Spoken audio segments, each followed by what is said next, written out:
November 19th, 1953, 10:23 p.m. Cafe Moscow, East 14th Street, Manhattan. The restaurant bill sat folded beneath a coffee cup, its edges curling slightly from the steam. Outside, sleet tapped against the window like fingernails on glass. Inside, the air hung thick with cigarette smoke and the smell of overcooked cabbage. Viktor Mikhailovich Lisovsky reached for the check, his fingers leaving faint moisture marks on the thin paper. The waitress, a tired woman with graying hair pulled back too tight, had written the total in blue ballpoint to 37. Below it, in the same hurried script, appeared 5 columns of seemingly random numbers. Lisovsky's hand trembled as he lifted the check. Not from fear exactly. More from the electric awareness that he was holding something that could unravel everything.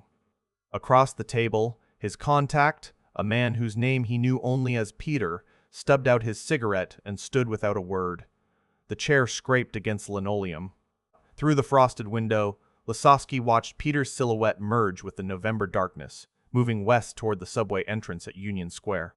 At that exact moment, 3 blocks south on 11th Street, FBI Special Agent Robert Lamphere sat in the back seat of an unmarked Chevrolet, pressing headphones against his ears. The surveillance van's interior smelled of coffee grounds and human sweat. Static hissed through the wire they'd planted in Cafe Moscow's ceiling fixture 2 weeks earlier.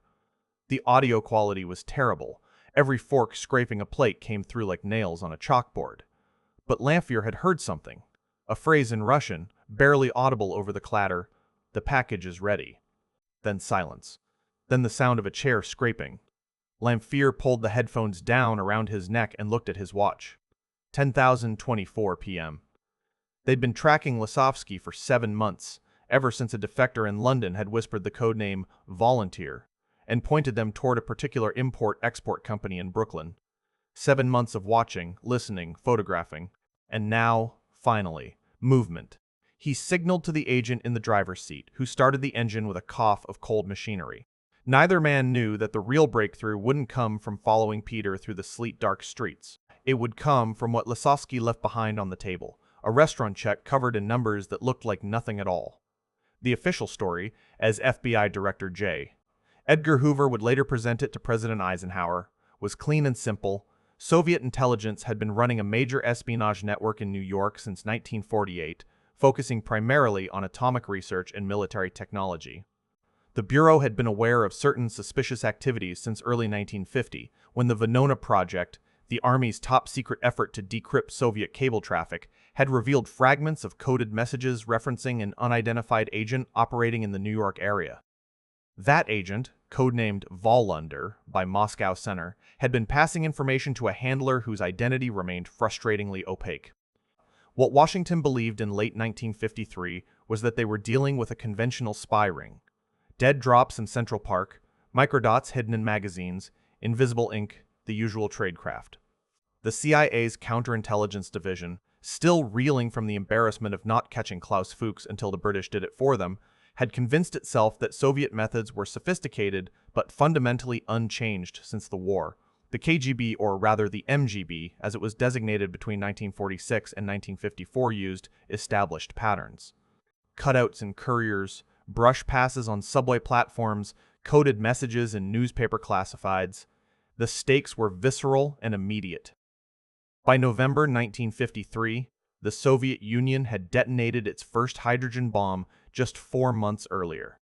The technology gap that had given America a brief nuclear monopoly had evaporated.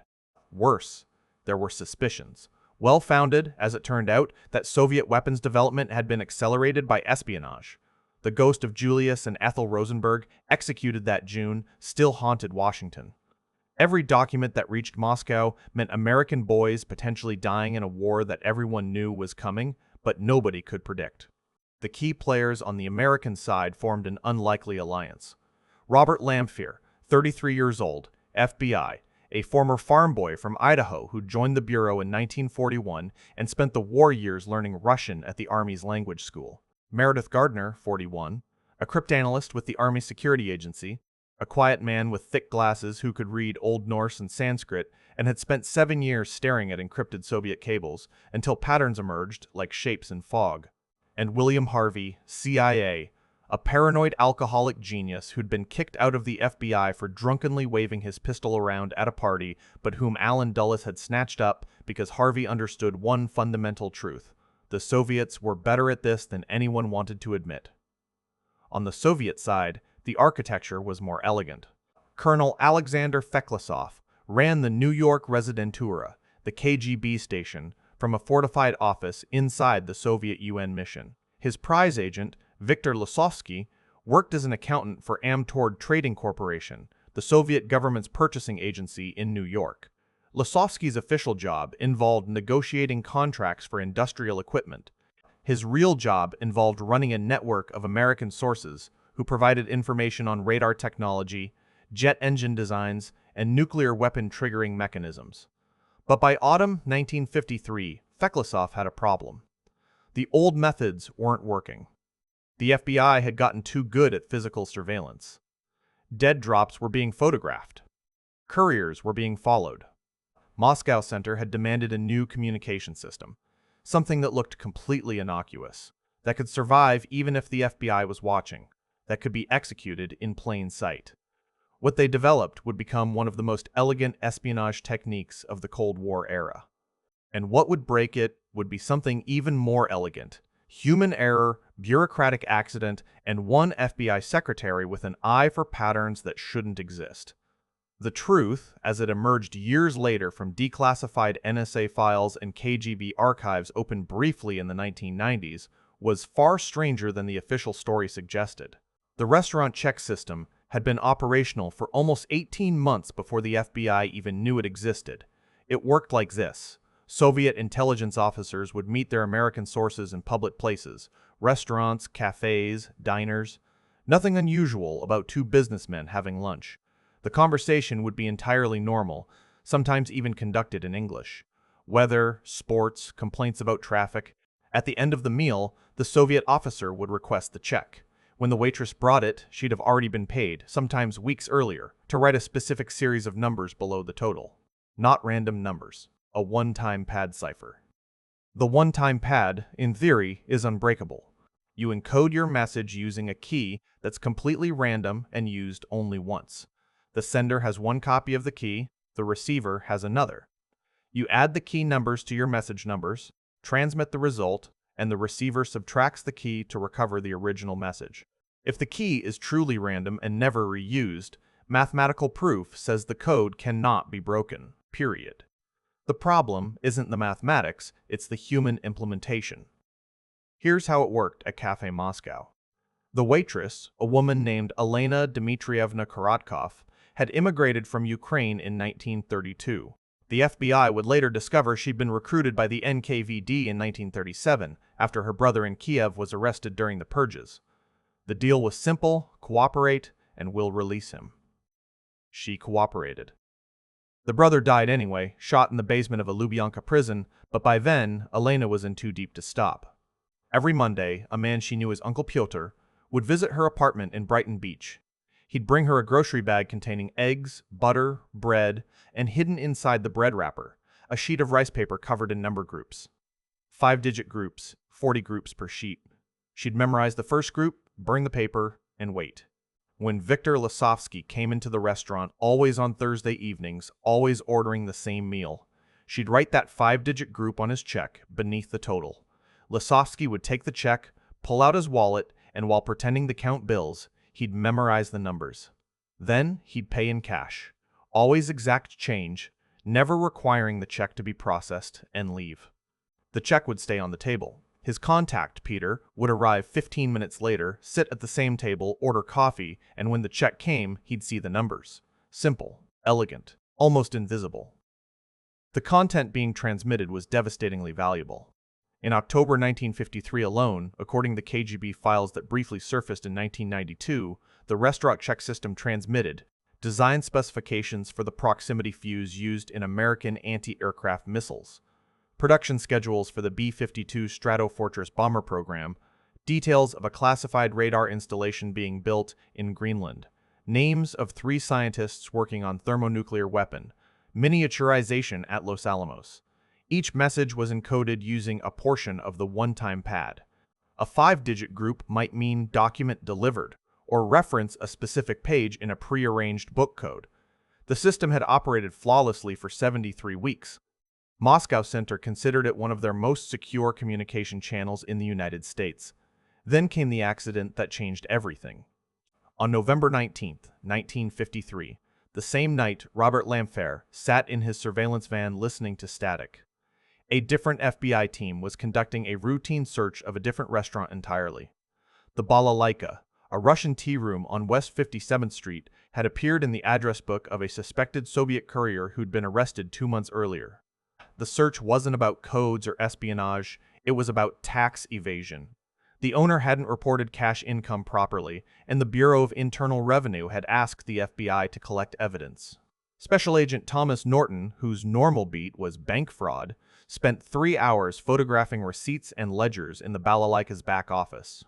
Around 9 p.m., bored and tired, he started flipping through a stack of old restaurant checks that had been filed away for accounting purposes. That's when he noticed something odd. Not suspicious, exactly, just odd.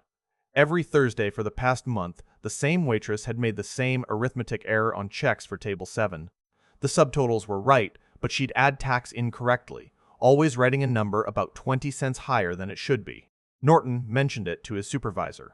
His supervisor, following protocol, wrote up a routine memo. Possible evidence of tip skimming at Balalaika restaurant. The memo went to the FBI's New York field office. There, a secretary named Dorothy Miller, whose job involved filing away hundreds of surveillance reports every week, read it and felt a flicker of recognition. She pulled a different file, one from the Cafe Moscow surveillance, and compared notes. At Cafe Moscow, the waitress Elena Korotkov had also been making errors. Not arithmetic errors exactly, but formatting irregularities. Sometimes she'd write the tax on a separate line. Sometimes she'd include it in the total. The variations seemed random, except they weren't random at all. When Dorothy Miller laid out 37 Cafe Moscow checks in chronological order, she saw it. The variations formed a pattern. Every check where the tax was written separately corresponded to a Thursday. Every check where the tax was included corresponded to a Thursday when Victor Lasovsky had been observed entering the restaurant. Miller took this to Robert Lamphere. Lamphere took it to Meredith Gardner. And Gardner, the cryptanalyst who'd spent 7 years breaking Venona cables, looked at the restaurant checks and said 6 words that would crack the case open. These aren't errors, they're additional ciphertext. Within 48 hours, the FBI had collected every restaurant check from Cafe Moscow dating back 14 months. The manager, terrified of losing his business license, cooperated fully. They had 287 checks total.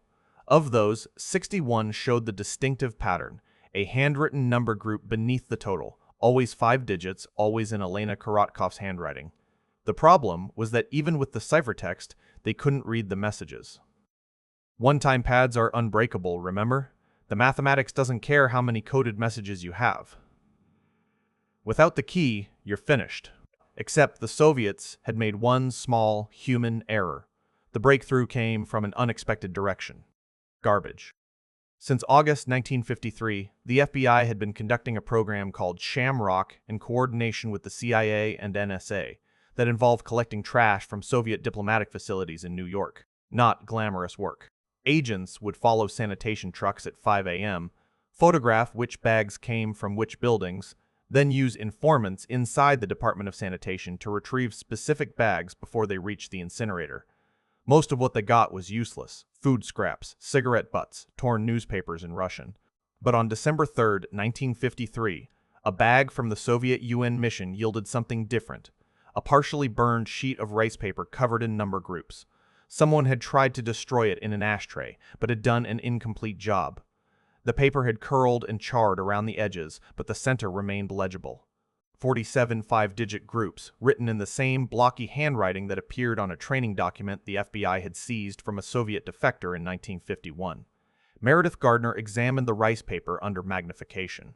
The numbers were arranged in 8 columns. Standard one-time pad format.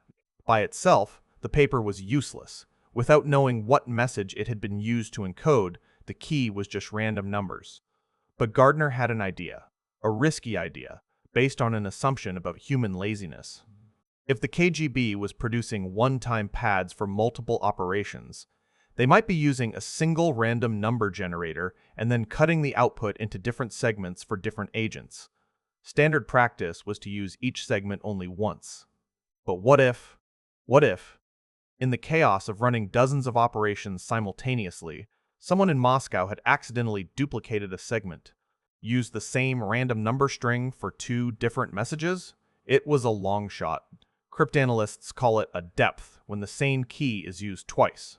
If you have two messages encoded with the same key, you can subtract one from the other and eliminate the key entirely, leaving only the relationship between the two original messages, still encrypted, but in a way that's vulnerable to statistical analysis. Gardner assigned a team of analysts to run every 5-digit group from the restaurant checks through a comparison with every 5-digit group in the burned rice paper. They worked through the night of December 4th and into December 5th. At 30:17 a.m., an analyst named Sarah Greenbaum found it. Groups 12 through 16 on the rice paper matched groups that had appeared on a Cafe Moscow check dated September 24, 1953. The same key used twice. A depth. Gardner went to work with a technique called cribbing, making educated guesses about what words might appear in the plaintext and testing whether those guesses produced sensible results. Soviet intelligence communications followed predictable patterns. They often started with a date. They often included phrases like report follows or document delivered. After 6 hours of analysis, Gardner had recovered 11 words from the September 24th message. Repartee, nissile, nissile, nissile, nissile, nissile, nissile, nessile, nessi, nephi, nephi.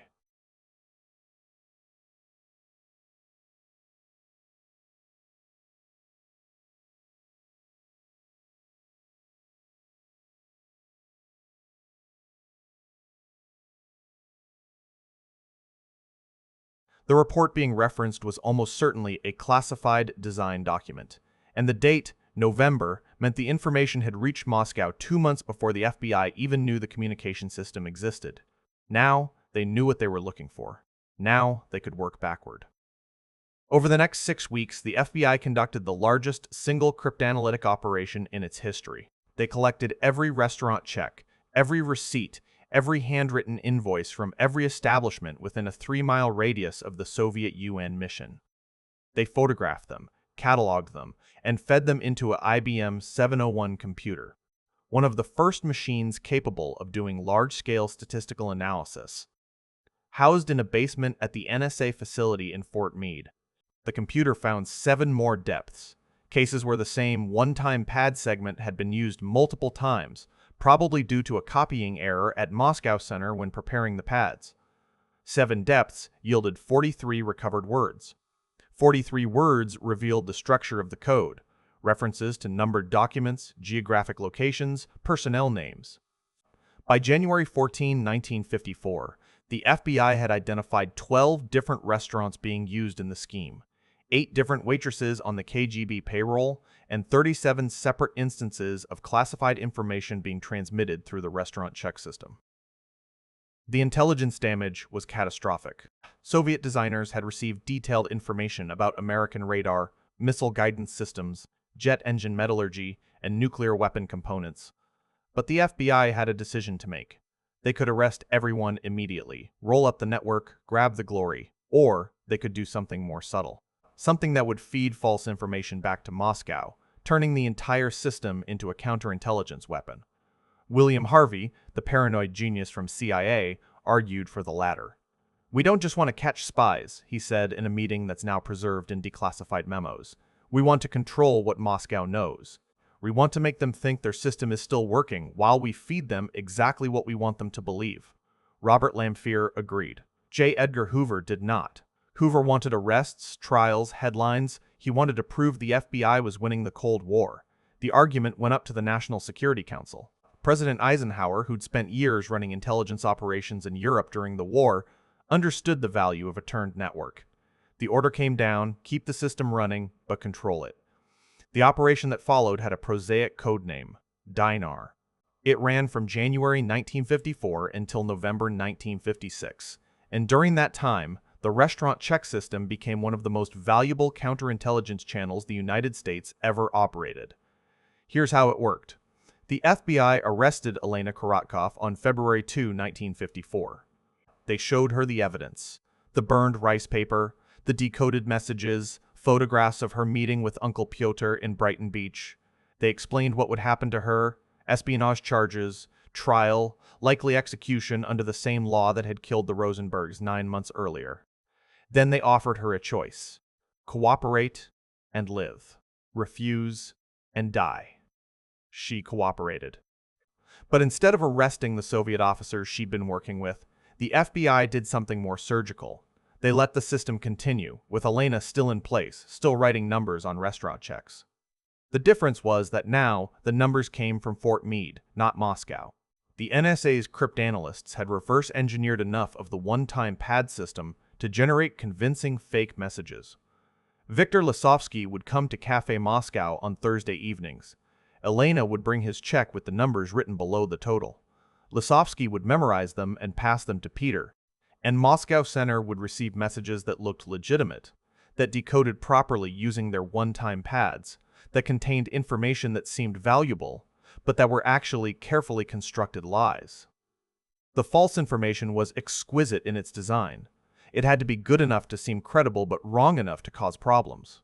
For example, in March 1954, Moscow Center received what they thought were updated specifications for the AN/APG-37 radar system being installed in American fighter jets. The specifications were 90% accurate, close enough that Soviet engineers would trust them, but included one crucial error in the frequency modulation circuit. Soviet designers incorporated this error into their own radar countermeasure systems. The result, when Soviet MiG-15 fighters encountered American F-86 Sabres over Korea that spring, their jamming equipment didn't work properly, giving American pilots a decisive advantage. In July 1954, a restaurant check message reported that a new uranium enrichment facility was being constructed in Oak Ridge, Tennessee, Building 8701, scheduled to come online in October. Moscow Center diverted significant intelligence resources to monitoring Oak Ridge. Building 8701 did exist, but it was a maintenance warehouse. The real enrichment facility was being built in Paducah, Kentucky, and Soviet intelligence missed it entirely for 9 months. The most devastating deception came in November 1955. Moscow Center received details of what appeared to be a new American submarine-launched ballistic missile program, codenamed Triton. The specifications included range calculations, warhead yields, and deployment schedules. Soviet naval planners spent enormous resources developing countermeasures for Triton, which was real but years away from deployment. In the meantime, they missed the USS Nautilus, the first nuclear-powered submarine, which completed its Arctic transit under the polar ice cap in August 1955, while Soviet intelligence was focused on a missile system that didn't yet exist. But running a double-agent operation this complex required extraordinary discipline. Every message had to be coordinated between the FBI, CIA, NSA, and relevant military intelligence agencies. Every piece of false information had to be tracked to ensure it wouldn't contradict something Moscow might learn from other sources. The operation generated 17 filing cabinets of paperwork, involved 42 different officers, and required weekly briefings to the National Security Council. And it almost fell apart because of a $20 restaurant check. On September 18, 1956, Viktor Lisovsky arrived at Cafe Moscow for his regular Thursday dinner. Elena Korotkov brought him his usual meal beef stroganoff, black bread, weak tea, and at the end, his check. She'd written the numbers exactly as instructed by her FBI handlers, 78924. Lisovsky memorized them, paid, and left. 15 minutes later, Peter arrived. But this time, something was different. Instead of ordering his usual coffee, he asked for the check immediately, looked at it, and walked out without paying. Elena, confused, followed protocol. She called the emergency contact number the FBI had given her. What had happened? Peter, whose real name was Major Anatoly Yatskov, a KGB officer operating under diplomatic cover, had received an urgent coded message from Moscow Center that morning. The message was brief, Volunteer system possibly compromised. Verify check sequence immediately. Someone in Moscow had noticed an anomaly. The messages received from the restaurant check system over the past 8 months had been valuable, certainly, but they'd also been curiously convenient. Every piece of information seemed to arrive exactly when Moscow needed it. The radar specifications arrived just as Soviet designers were working on countermeasures. The submarine data arrived just as naval planners were revising their doctrine. It was too perfect. Too neat. A GRU analyst named Pyotr Deryabin, who would defect to the West in 1954, but whose work remained influential in Moscow, had written a memo questioning whether volunteer might be under American control. The memo sat in someone's inbox for 18 months before a mid-level officer named Yuri Drozdov read it, saw the pattern, and escalated it to Colonel Feklisov. Feklisov ordered an immediate verification test. He sent Yatskov to Cafe Moscow with instructions to check whether the number group on the check matched a specific sequence from a one-time pad that only Moscow possessed. The number should have been 78942, not 78924, a transposition of 2 digits. Small enough to look like a transcription error, but distinctive enough to prove whether the system was genuine. The fact that the number was wrong confirmed Moscow's worst fear. The Americans had broken the system and were using it to feed false information. Within 48 hours, every Soviet intelligence officer involved in the restaurant check operation received orders to cease all activities immediately. Elena Korotkov's uncle Pyotr never visited her apartment again. Viktor Lisovsky stopped coming to Cafe Moscow.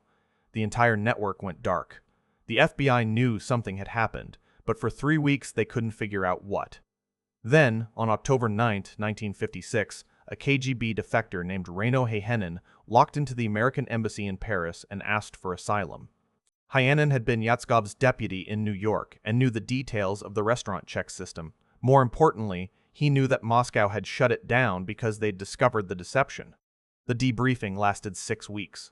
Hayanin revealed not just the details of the restaurant check system, but dozens of other Soviet operations in the United States. His information would eventually lead to the arrest of Rudolf Abel, the most senior KGB officer operating in America, and to the exposure of multiple other networks. But what Hayanin revealed about the restaurant check system was particularly valuable. Moscow had believed the false information. They had acted on it. Soviet military planners had made strategic decisions based on American deception. The radar countermeasures didn't work. The resources diverted to Oak Ridge had been wasted. The Triton missile preparations had consumed time and budget that should have gone to real threats. In the abstract mathematics of Cold War intelligence, Operation Dinar had to be counted as one of the most successful deceptions in history. 28 months of controlled operation. Hundreds of false messages transmitted. Multiple Soviet military programs disrupted. And all of it based on numbers scribbled on restaurant checks by waitresses who thought they were serving the workers' paradise. The revelations came in stages, spread across decades. In 1957, the FBI announced the arrest of Rudolf Abel, the KGB colonel who'd been running Soviet intelligence operations in New York since 1948. The press coverage focused on hollow coins, microdots, and shortwave radio classic spy tradecraft. Nothing was mentioned about restaurant checks. The details of Operation Dinar remained classified, locked in FBI vaults under the designation Top Secret Spy, Oki no foreign distribution, ever. Elena Korotkov testified in secret before a grand jury, but was never publicly charged.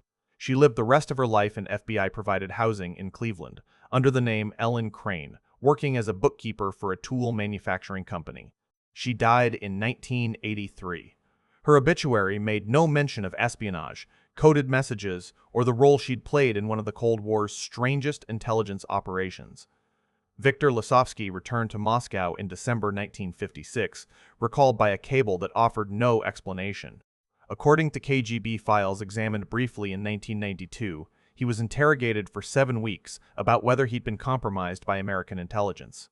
The interrogation included pharmaceutical assistance injections of substances that made clear thinking difficult. Lisovsky maintained his innocence throughout. He was eventually cleared of deliberate betrayal, but cashiered out of intelligence work. He spent the rest of his career teaching accounting at a technical institute in Minsk.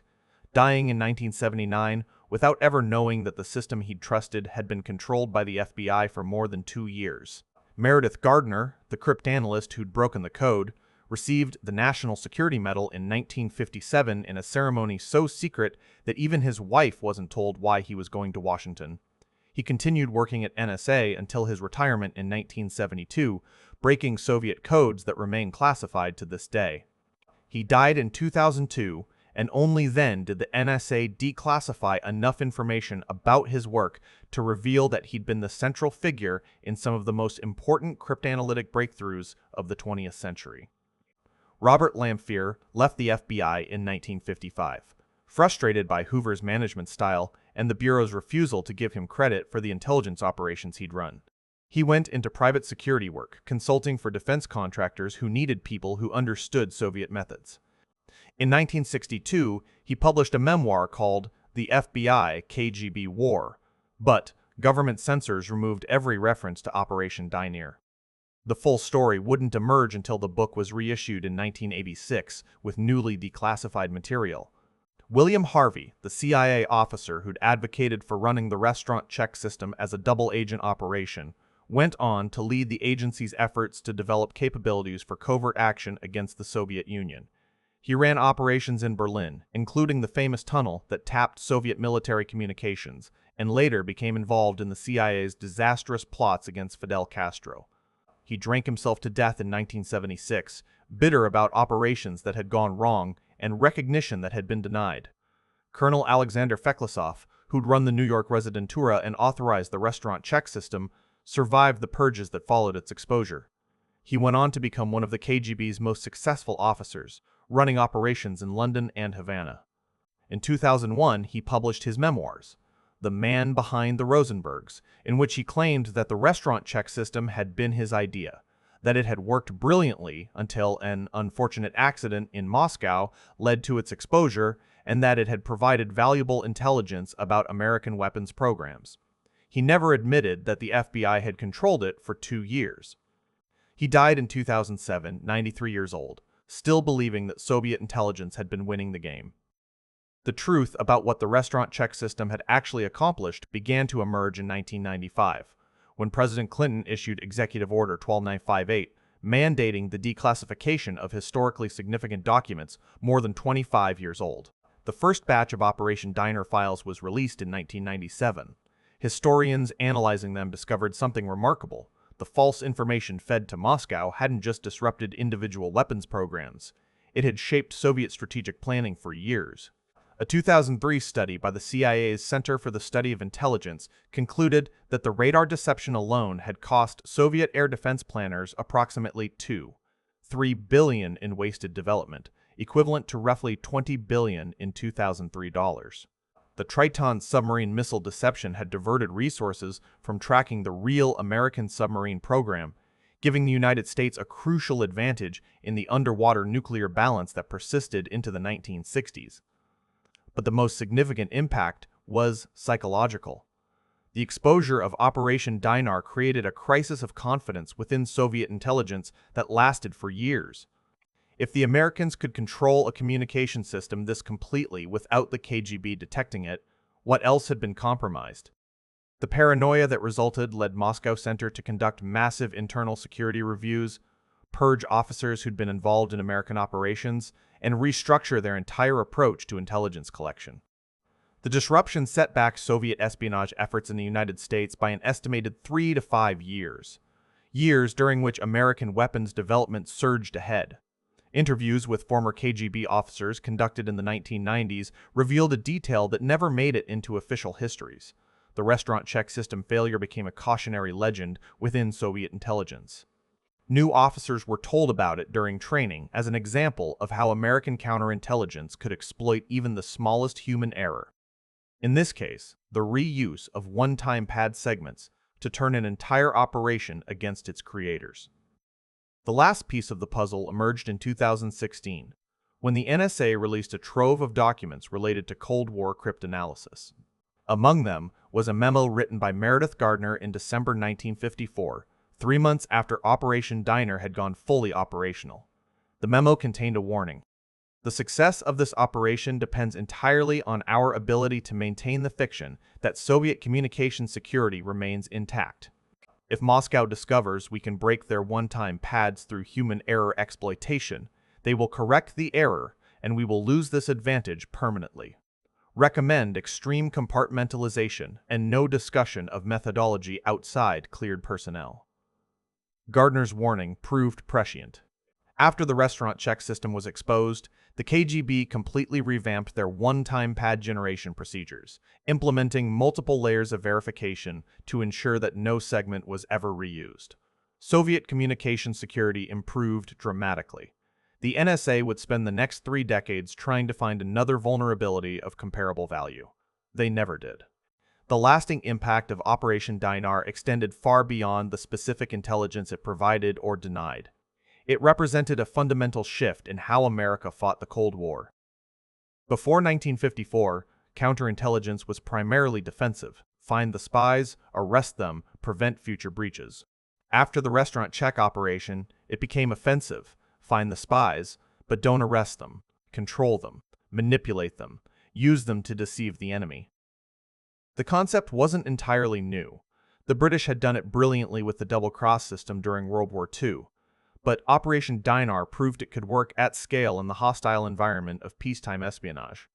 The success led directly to the creation of the CIA's counterintelligence staff in 1954, headed by James Jesus Angleton, who became obsessed with identifying and turning Soviet intelligence operations. Angleton's paranoia would eventually become destructive, paralyzing the CIA with mole hunts that destroyed careers and accomplished little. But the initial concept was sound. Every discovered enemy operation was a potential weapon to use against them. The technology that emerged from Operation Dinar was equally significant. The IBM 701 computer used to analyze the restaurant checks was one of the first practical applications of computational power to intelligence work. The techniques developed: statistical analysis of large datasets, pattern recognition across seemingly unrelated documents, automated comparison of cipher groups, became the foundation for modern signals. Intelligence. The NSA's current capabilities, which can process billions of intercepted communications looking for patterns and correlations, trace their lineage directly to the work done in 1954, analyzing restaurant checks in a Fort Meade basement. The operation also changed how intelligence agencies thought about human sources. Elena Korotkov had been recruited through coercion threats against her brother, and her motivation was fear, not ideology. Yet she'd proven remarkably effective once turned by the FBI. The lesson learned: ideological commitment mattered less than operational control. Throughout the late 1950s and 1960s, the CIA developed sophisticated methods for identifying, recruiting, and controlling agents based not on their politics, but on their vulnerabilities. The approach was cynical but effective. For the individuals involved, the aftermath was mixed. Meredith Gardner lived to see his work acknowledged, though he remained characteristically modest about his achievements.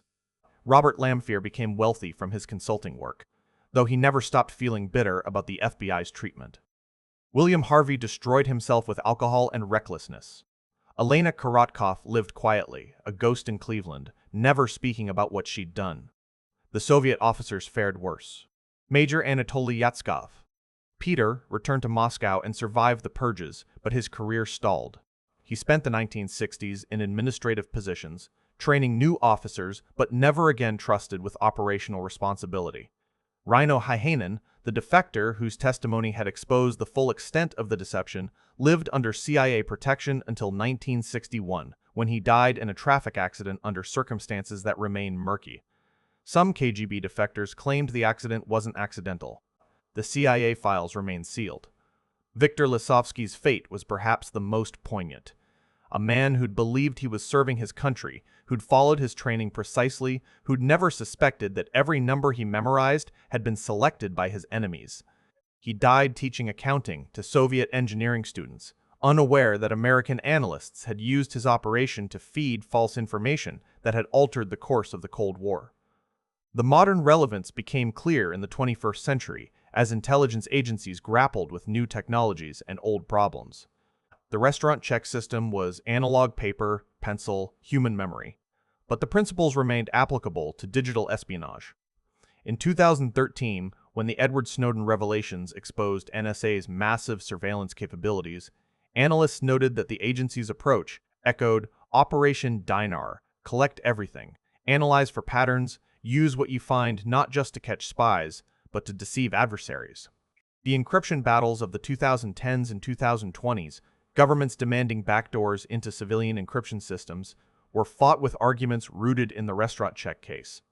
Law enforcement agencies pointed out that strong encryption, like one-time pads, could be unbreakable even to legitimate investigators. Privacy advocates responded that the solution wasn't to weaken encryption, but to exploit human errors, just as Meredith Gardner had done with the reused pad segments. The technical details had changed, but the fundamental tension remained: security versus surveillance, perfect encryption versus practical investigation. In 2019, the CIA declassified additional Operation Dina files in response to Freedom of Information Act requests. Among them was a after-action report written in 1957 by the operation's overseers. The conclusion was striking. The success of this operation derived not from technical superiority, but from patience, attention to detail, and willingness to exploit discovered opportunities rather than pursuing immediate gratification through arrests. In future operations, these principles should guide our approach.